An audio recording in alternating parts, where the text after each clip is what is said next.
countrymen and my fellow Americans. La Repubblica Americana is on air from Philadelphia, broadcasting worldwide from the cradle of American democracy. Here's Robert Petrone and Michael DiPilla. Salve, I'm Rob Petrone. I'm Mike DiPilla. And this is La Repubblica Americana, where we explore how the Western world modeled the Roman Republic and how Italian culture influenced our Western heritage. Today on La Repubblica Americana, we're going to talk about Republican virtue. No, I'm not talking about the Republicans and the Democrats in American politics.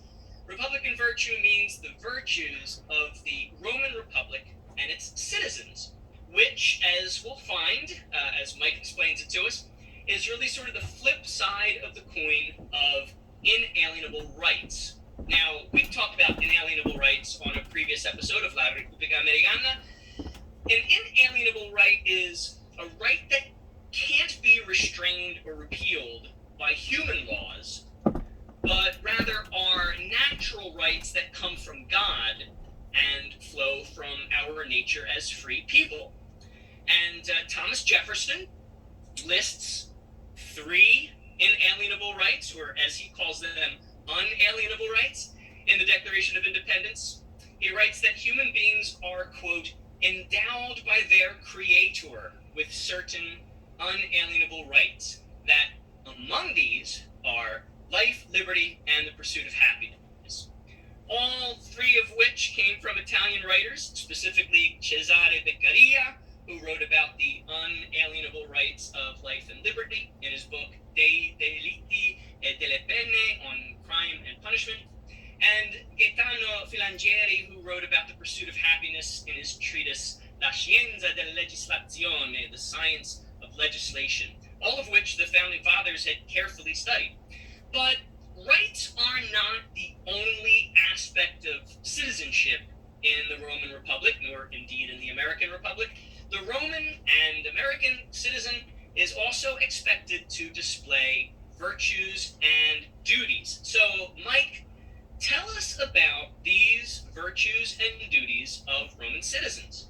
Yeah, so Rob, the way the Romans looked at it, we as citizens, we have a duty that we have to uphold as citizens. And so things of a responsible citizen are labor, ownership of your property, self-reliance, having a rural way of life because we're farming and that helps build self-reliance, sovereignty, no monarchies, of course, because we don't want power to fall into the hands, and we need to be virtuous and faithful in our civic duties. So is civic virtue important to republicanism in the sense of being a citizen of the Roman Republic? Yes. Where does the word republican come from? Let's try to define the republic. What does that mean? Yes. So Repubblica comes from res publica, which is just the public thing, which really means that we as the public hold the power of our elected officials, because our elected officials are basically intended to be representatives of us, and we elect them to make laws. So this is not really a democracy as many people believe it to be. Right. Yeah, and it's a fine distinction. A lot of people aren't really sure what the distinction is. So I guess to the best that we could describe it, in a republic, as you said, power is in the hands of individual citizens, but those citizens elect representatives to make the law. Yeah, whereas in a democracy, laws are made by the majority, whose will can override existing rights. So you had said to me that democracy is sort of a Greek thing where the people directly decide, but that can lead to mob rule. And rather, we live in a republic, which is more the Roman thing. And this always puts me in mind of that famous quote by Benjamin Franklin, who said that democracy is 2 wolves and a lamb deciding what's for dinner. So yeah, I mean, like we pledge allegiance to the flag and to the republic for which it stands, right? That's right. Yeah, and when Ben Franklin was asked after the Constitutional Convention, what kind of government did you guys create? And He said, a republic, if you can maintain it, man. Yeah, and let's hope we can. Tell us about the Pledge of Allegiance to the flag. That comes from the Romans too, in a sense, doesn't it? Yeah, so the Republicans are basically, they have this same type of philosophy where they had the Roman salute, which was, they were saluting gods, but basically it was a sacred bond, and it was tied to their citizenship, and they were supposed to be, again, responsible. Yeah, that's a beautiful sentiment that I think has been lost in the modern age. I know that when I went to school, we stood up, we put our hands on our hearts, and we recited the Pledge of Allegiance to the flag and to God and to the republic for which it stands. And then, the God part fell away. That started to become optional. Kids could opt out of that. And now kids can opt out of standing for the Pledge of Allegiance at all. In fact, teachers can opt out of even having a Pledge of Allegiance in a classroom, which I just think is awful, because that really vitiates that sacred bond between young people and their country. I think that that's an important bond because I think it helps young people feel like they are part of something bigger. But that's not where our culture is today. Our culture is a very narcissistic culture. It focuses on the individual, and I think very greedy and money oriented, and we become very sad. It is sad. And Romans, under their Roman virtue, it was a very humble society, and they didn't really believe in monetary compensation, and they wanted to resist money because, of course, they felt that would lead to corruption, and we see a lot of that, sadly, in our government, where laws are passed by kickbacks and people getting money for what they want done. Right, and that's one of the Roman virtues that you listed. It's the idea that you're kind of ignoring monetary compensation, and you're valuing resisting or eradicating corruption. And the American revolutionaries, they felt that way too, right? Yeah, they believed in avoiding luxuries, and they said this. Yeah, a lot of this was written down, and a lot of avoiding luxuries was because they saw that had destroyed the Roman Republic. And they, of course, they saw what was going on in England by having a tyrant in charge, and they really wanted to avoid all this. Yeah, it's not a shared government when you have a tyrant in charge. That's for sure.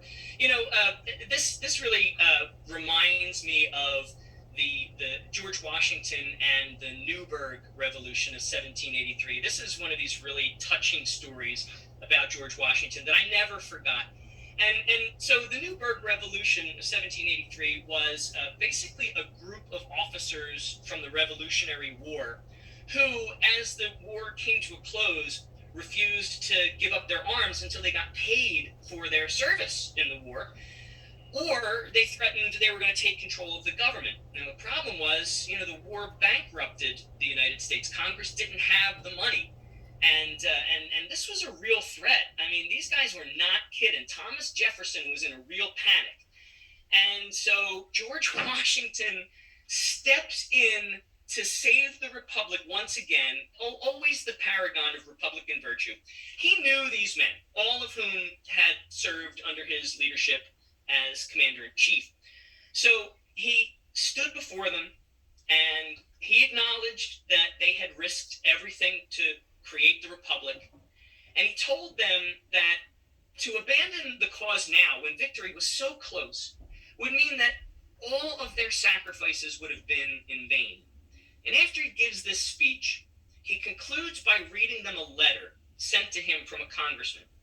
He stops, he pulls from his pocket a pair of spectacles, which they had never seen him wear in all their years of service to him on the battlefield. Then he says apologetically to them, and with a bit of purposeful theatrics, I think, he says, "Gentlemen, you must pardon me. I have grown gray in the service of my country, and now I find myself growing blind." And then he read the letter, and then he stepped down from the podium, and he left without another word. And the men were just choked up. Many of them were moved to tears. and they immediately voted to declare their loyalty to the civilian government. And so this is harking back to that Roman virtue of foregoing that monetary compensation and prioritizing the value of resisting or eradicating corruption or tyranny.